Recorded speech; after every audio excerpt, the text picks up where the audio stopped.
Palambutin ko muna tong sampalok na siguro mga 1/4 kilo na rin yun. At para matanggal yung katas niya, pagkatapos na kagaya nitong malambot na siya, pipigain natin ng bahagya sa strainer para matanggal talaga natin yung pinakakatas ng sampalok. Dahil masarap talaga ito yung natural na asim ng sampalok. At pagkatapos niyan, maglagay na ako ng kamatis, sibuyas at luya. At hayaan lang na kumulo. Pagkatapos niyan, ilagay ko na rin yung isang pirasong salmon na hiniwa ko lang ng pa-serving cut.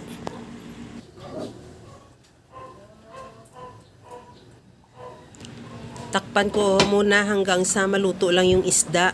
At timplahan ko na rin ng asin at paminta.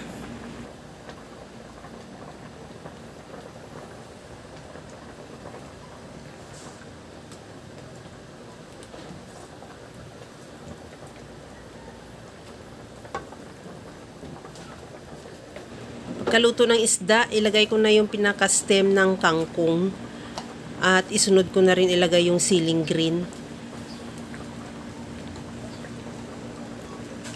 At pagkakulo, ilagay ko na rin yung pinakadahon ng kangkong, bali 2 tali ng kangkong yan para medyo marami-rami naman yung ating gulay. At pagkatapos yan, kunting halo lang hanggang sa maluto lang din yung kangkong.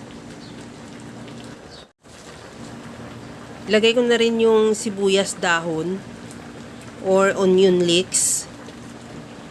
Tikman ko na rin kung okay na yung sabaw niya. Maglagay ako ng liquid seasoning. Kahit anong seasoning available sa'yo pwede. Pwede yung granules o yung cubes, pwede rin yun. At pagkatapos yan, okay na yan. Ready to serve na yung ating napakasarap na sinigang na salmon. Kaya mga kalasa, kung nagustuhan mo yung ating video, please like na lang at pakishare na rin sa inyong mga friends.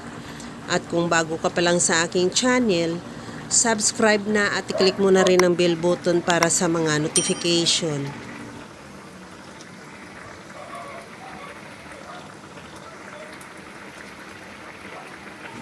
Okay na itong ating napakasarap na sinigang na salmon.